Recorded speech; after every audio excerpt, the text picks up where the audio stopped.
My 30F spouse, 35M, has been acting incredibly strange. Do I need to help him or do I need to escape?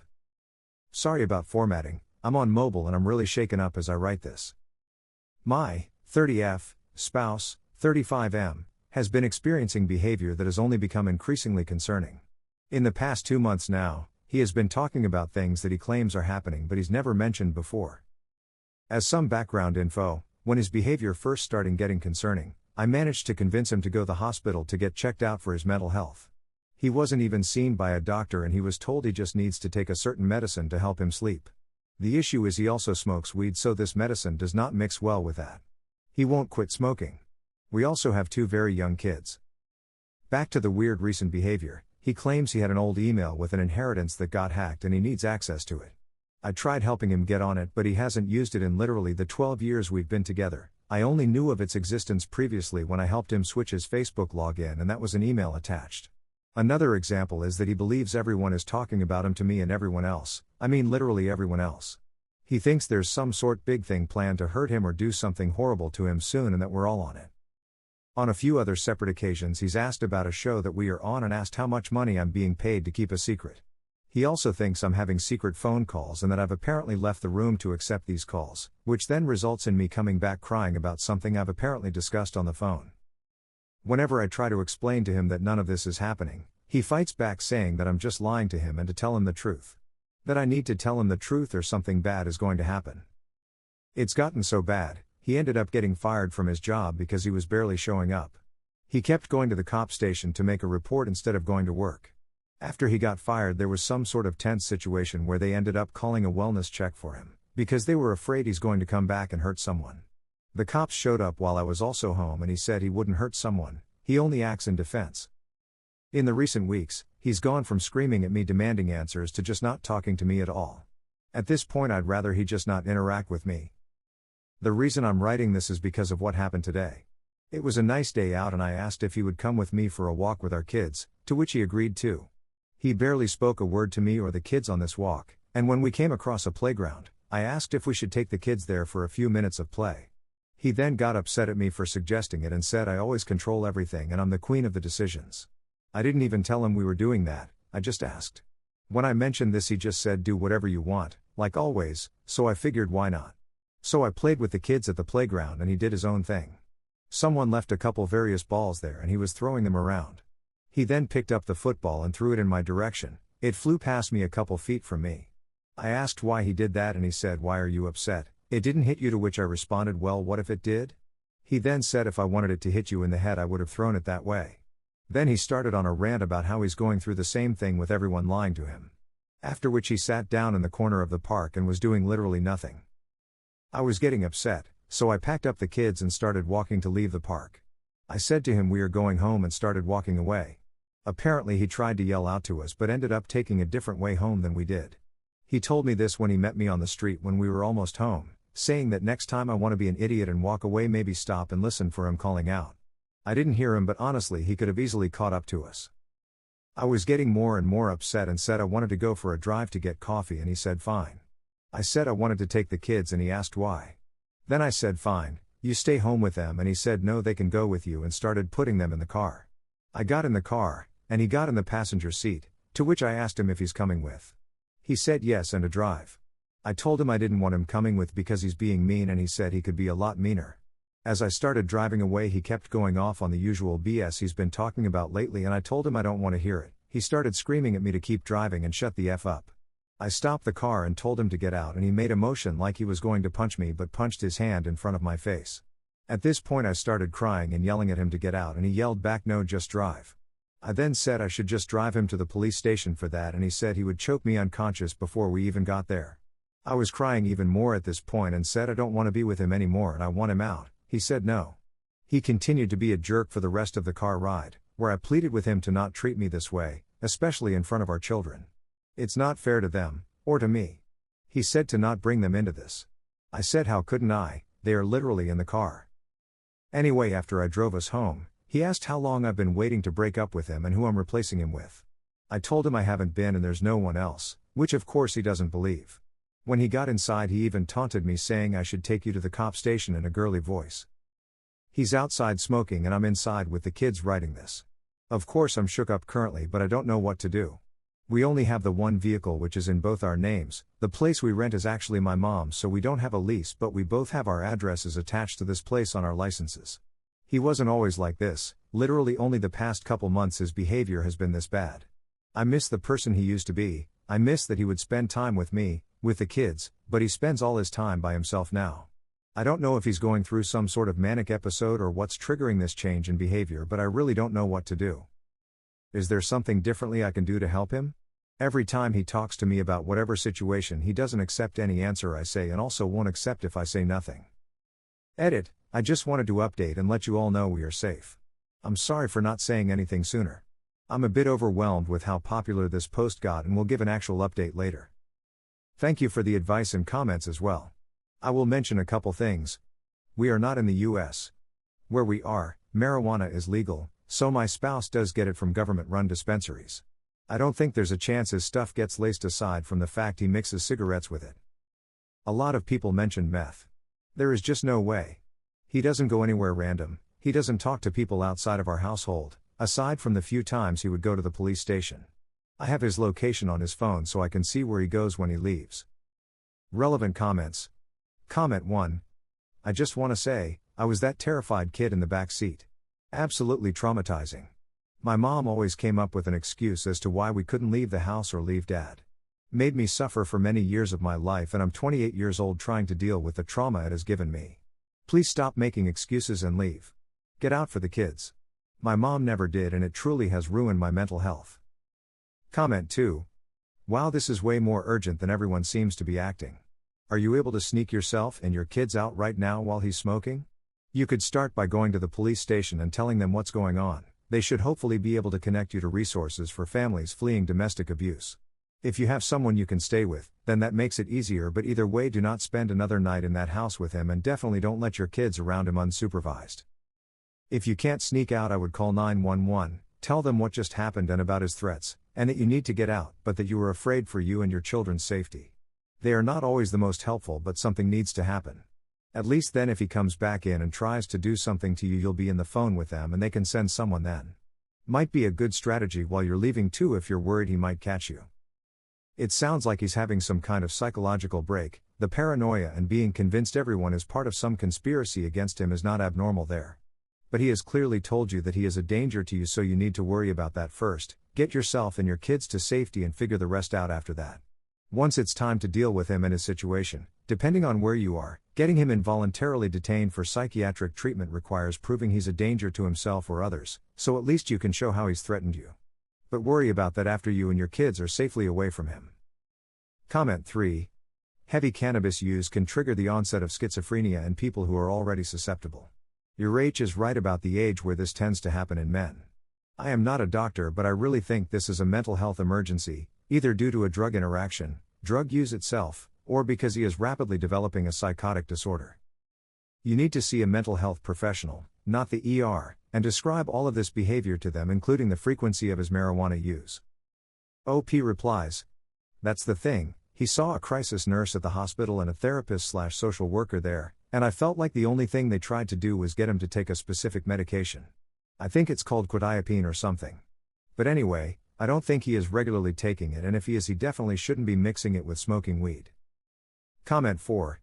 That's the generic for Seroquel, which is actually an antipsychotic medication used for schizophrenia and bipolar I episodes. That makes way more sense to be prescribed than a sleeping pill. You're right though, he needs to be taking it as RX'd, bottle should have the dosing on it.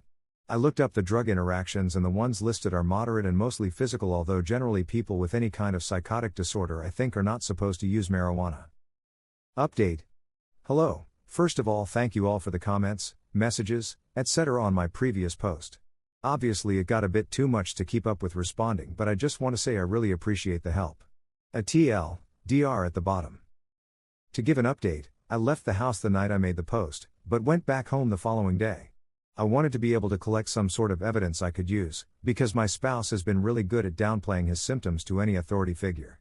I want to mention that I had been present at most doctor and hospital visits prior, so I know what they did recommend for him. I felt at the time that they did not give him enough help for the crisis he was obviously going through. Anyway, continuing on, The couple days after the Sunday post, he did not really engage in much conversation with me or our children. Every time he entered the room, I set my phone to record.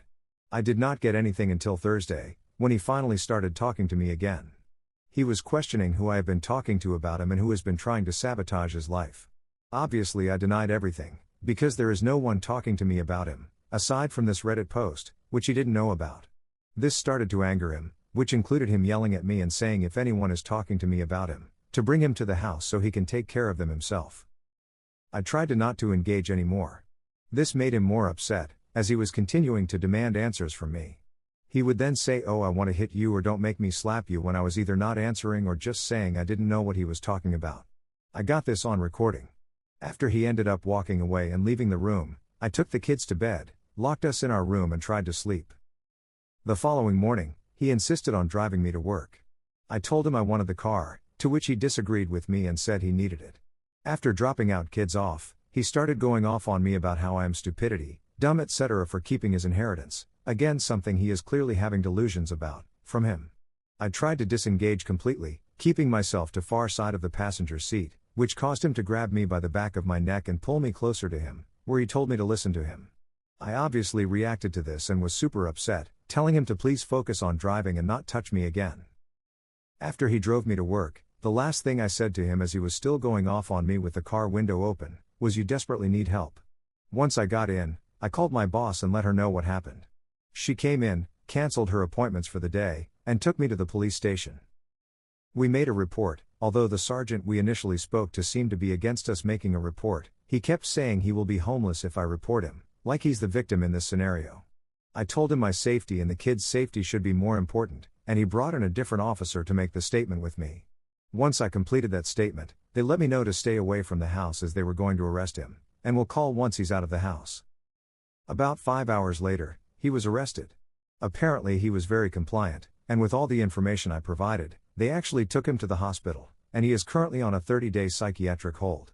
He will be going to court at some point for uttering threats and assault, but seeing how he doesn't have a criminal record, I'm sure it will just end up being a slap on the wrist. So as of now, I am home, safe with the children, and we are getting our locks changed. I will also most likely get a protection order, but in an ideal world, he gets better and that's not necessary. I guess we will see in the future. I want to again thank everyone for their comments and assistance. A lot of you made some excellent points, and although I know some of my decisions probably seemed like dumb ones, I was trying to figure out the best solution logistically for us. Any other future updates will be on my profile. TLDR, he was arrested yesterday and put on a psych hold. I'm okay physically but not emotionally. Relevant comments. Comment 1. I swear to God F the police and that sergeant trying to talk you out of it. Gee, I really wonder why she doesn't go to the police. What a mystery. Good luck op. Comment 2. I dealt with something similar, but thankfully not with a romantic partner, and we shared no assets or children. It was terrifying, and I still am affected by it daily. My friend ended up being diagnosed as schizoaffective disorder, paranoid schizophrenia. He did really well on meds. Actually, so well that he stopped believing he had an issue and stopped taking the meds. His latest bout of mania legitimately scared me and I had to remove myself. Your husband is starting a very long road, and a lot of mentally ill people struggle with keeping straight down that long road. I'm not saying you should remove him from your life, but I am saying you have the best chance of healing and raising unaffected adults if you do remove him. Your love for him and the family you've built cannot sustain mental illness, and love is not all you need. Sometimes it becomes way bigger than you, and the kindest thing you can do is bow out. I'm really sorry you're all in this situation. Comment 3. Paranoid schizophrenia runs in my family. The problem with your husband is that he's already become more violent, and it will likely get worse if you let him return to the home. I have seen family members get better on medication, only to make the decision to stop medicating BC they no longer believed they were ill. Over and over and over. I have also seen them act normally in front of others, which made it difficult to even get them help in the first place. One of my family members attempted to murder their caregivers. They almost succeeded. Another attempted to murder a person they thought was real, but who was actually a hallucination. You are not safe. Your children are not safe. And you are not taking this seriously enough. Comment 4. I'm very proud of you for taking the first step towards a new healthy life for your kids and yourself. To continue on this path, you need to quit hoping for the best and start preparing for the worst. It's a long road, but you've shown the intelligence and fortitude to successfully see this through. That being said, I'm going to have to stress to you that he's not going to get better in 30 days. Get that restraining order ASAP. One reason is he will be served while in custody, instead of you having to track him down to serve him. Second reason, they look at how quickly you do these things when he goes to court for the charge. It shows you are actually going to follow through and the seriousness of your situation. Third reason is he is more likely to be charged for DV and threats. Fourth reason is it will usually make custody and separation move faster. This is one of those situations where crap in one hand and hope he miraculously becomes mentally healthy in 30 days in the other, which fills up quicker. Good luck and don't stray from your path to safety and happiness. OP replies, "Thank you, it's definitely wishful thinking that he will get the treatment needed to go back to normal. I don't want to think of this as the end of our relationship, but at the same time I don't know if he would want to be back with me since I got him detained. Right now the only thing I'm thinking about are the kids." Comment 5. Make sure as soon as the protection order is in place to let the school know that he isn't allowed to take the kids out. Find a therapy place for you and the kids and have them help you explain to them that it's not safe to talk to dad at the moment. That way he won't try to get his revenge through them. And good for you. And you're right, him ending up homeless is not your concern. OP replies, "They are toddlers, so a bit too young to understand. Their daycare is aware as well." Comment 6. I work in a daycare and unless we have a restraining order on paper if the other parent shows up we have to release their child to them. There's nothing we can do. And children are smarter than you give them credit for. Just because they can't say everything doesn't mean they don't notice everything. Comment 7. I think something to note is to keep a close eye on your kids in their early 20s and teach them the signs. It could be hereditary but with enough foreknowledge can be caught early and treated. Update 2. I don't know if anyone will even see this. It's been a while since I updated. I still get messages asking how I am and to update again. I apologize in the delay, but I've been a bit deterred from making another post due to coming across a TikTok video of one of those AI voices reading my post over a Minecraft video. If one of those channels decides to post this one, please don't. But if you do anyway, blah blah blah blah blah, we can't make our own unique content. Anyway, on to the actual update. My spouse is doing a lot better. He received the treatment he needed in the psych ward of the hospital, gets a shot every so often instead of taking pills, and only smokes cigarettes now. He's back to his normal self, engages in conversation with myself and our children like he did before this crazy crap happened, has a job, and honestly, is being a better partner overall. It took a lot of time for me to feel like I could trust him again, but we've taken a lot of time to work on things and get back to how we should be. I know a lot of people wanted me to leave and never look back. But you have to realize how he acted in my initial post was nothing like how he is as a person. Obviously he had some sort of weird psychosis happening, which could have been a result of a high intake of marijuana, plus a couple added stressors. I don't want to go into too many details because it will give away where we are, but basically something traumatic happened under 10 years ago that happened again a month before he started acting strange. It was one of those types of events that forces you out of your home for undetermined amount of time. Anyway, that's all the detail I want to go into that. Obviously he was affected by it more than I thought, because when this event happened, I was the one having a difficult time and he was my rock. But after we were able to go back home and have some normalcy, that's when things started changing for him. It started with him randomly needing to gain access into an old email, to thinking he was being recorded all the time like he was on the Truman Show or something, to thinking that everyone, including me, was out to get him. This is when the threats of violence started happening. I was obviously in disbelief because in the entire time we've been together, nothing like this has ever happened. I never once felt like I was unsafe. I never felt scared. Until the threats continued to come, and he started to escalate. After he made excellent progress in the hospital and I had many reassuring conversations with the psychiatrist, I allowed him to come home when he was discharged. It was so hard not having him around, I cried all the time. Our kids really missed their dad, and he really missed us. He needed to get help, and I'm so thankful I was able to find an effective solution. This will most likely be my last update. I don't really think I'll need to add any other details, but again, I just want to thank everyone for their messages and comments, even the ones who called me an idiot lol. Relevant comments. Comment 1. I only wanted you to leave if he refused to get help. He got the help he needed and seems to be back to his normal self. Just keep an eye out for any changes in behavior. Comment 2. This is a great update. I hope things continue to go well. Do not forget to take care of yourself and your mental health. What you went through must have been so scary. Wish your family all the best. Update 3. Hello all. It's been almost a year since my last update. To keep things short, crap hit the fan this year. He didn't take the medications he was supposed to, reverted into another major psychosis episode which ended in him attempting to strangle me after I disputed his delusions. He was removed from the home and there's a protective order against him for myself and the kids. This happened earlier this year. My kids and I are safe, and haven't heard from him since. Don't be like me. Don't trust that someone will get better or attempt to work on their horrible mental health when they haven't proven to be reliable in other parts in their life. Don't try to fix someone who can't be fixed, or rather, just don't try to fix people. Thanks everyone for their comments, whether they were good or bad. Shout out to Brew community that will eat me alive after reading my update. I hope you guys like this video. If you did, make sure like, comment, share and subscribe the channel Relationship Drama Stories.